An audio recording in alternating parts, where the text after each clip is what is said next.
એ રીતના ઉત્તરાયણ મનાવતા. હું મોજ હતી યાર અમારું છે. આ પેઢી તો તમારે હવે આવી ભાઈ. અમારે તો હે ને 15 દી પહેલા તો થોડો ત્રાસ ખાંડવાનું ચાલુ કરી દેતા. પેલા બોટલો ગોઠવવાની એ કઈ ખબર, ઓલી ગોટી વાળી આવે ને, ઓલી ગોટી વાળી આવે ને એટલે એ બોટલો પછી ખાંડવાની. હવે બાપતા પુલમાં બધા ભાઈબંધ ભેગા થાય રાતના કાચ ખાંડવાનું કરી જાય ચાલુ.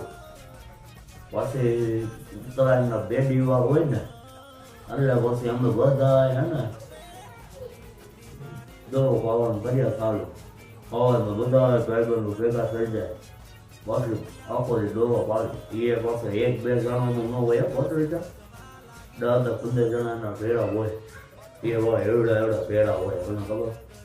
હા આપણે તો બધા 15 જણા એકના જ ઘરે હોય ફૂલ મોજ લો. ત્યાં તો ડીજે નહોતા ત્યારે તો હે ને અમે પાછા રાતનો પિયર પતી જાય ને એટલે રાતમાં પાર્ટી કરતા. તો ઓલી પાર્ટી પીવાની નહીં હો, ખાવાની બહાર જમવા જતા અમે પછી ફૂલ મોજ આવતી ભાઈ. એ મોજ તમે નથી કરતા. હા મને જવા દે, મારે દોરો પાવવા જવું છે. હાલ આવજે.